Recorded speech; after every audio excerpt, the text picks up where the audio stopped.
If you walk around the streets of the city of Encinitas, you'll see plenty of signs for and against Measure T. Measure T is a plan more than a year in the making that shows where higher density housing could be built in Encinitas in the future.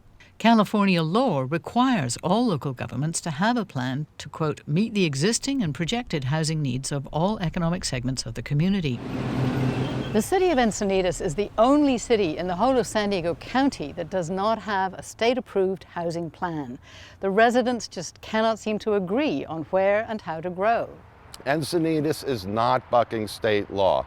Encinitas is wrestling with the future it wants. Peter Stern is adamantly opposed to Measure T. The initiative is the size of a small telephone book, and it shows about a dozen sites where more dense development would be allowed in the future. This whole shopping center can be knocked down and turned into 200 to 300 condominiums. They would be 3-story condo blocks up to 48 feet tall. Encinitas is mainly single-family homes, and taller buildings have not been allowed in most of Encinitas since the city was incorporated 30 years ago.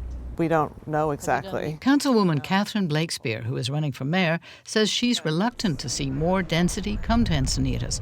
But like everyone else on the council, she'll vote yes on Measure T.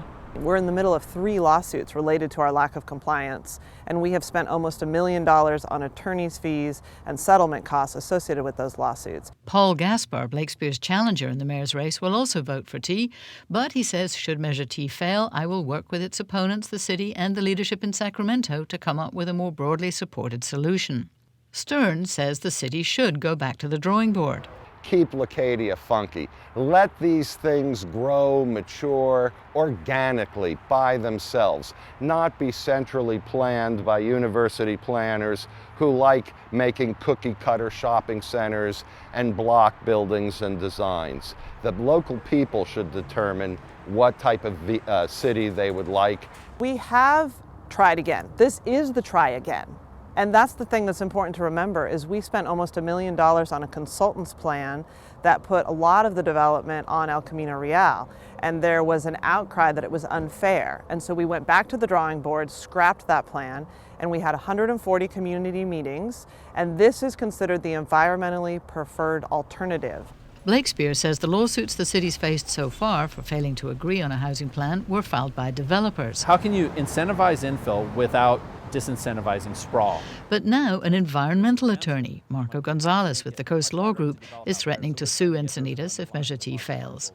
Gonzalez says he used to fight to stop development projects, but now he's fighting to get good development plans approved.